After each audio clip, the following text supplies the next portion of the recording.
મહાનગરપાલિકાના શાસકો જવાબ આપે। તમે જે સ્માર્ટ સિટીના બણગાવો ફૂંકો છો, આ દ્રશ્યો જુઓ।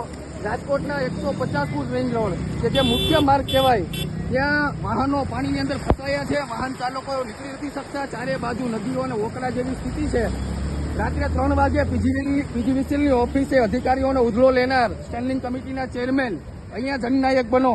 તમે કરોડો રૂપિયા મહાનગરપાલિકાના પ્રી મોન્સૂન કામગીરી પાછળ બગાડો છો, તો આ પાણીનો નિકાલ માટેની વ્યવસ્થા કેમ નથી કરી? વાહન ચાલકોના વાહનો બગડી જાય છે।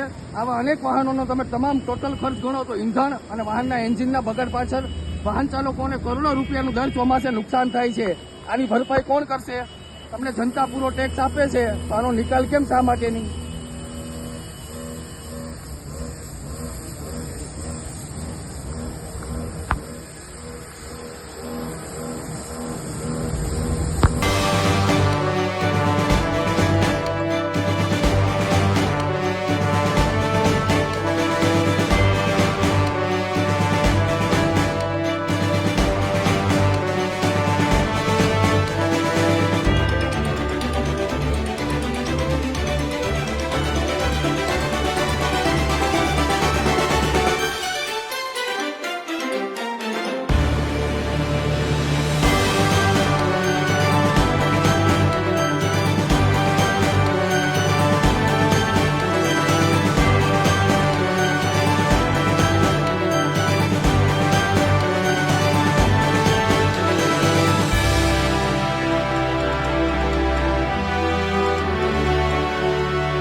સાંજ સમાચાર ફેસબુક પેજને લાઇક કરો, વિડીયો શેર કરો અને વધુ વિગતવાર સમાચાર માટે sanssamachar.net વિઝિટ કરો।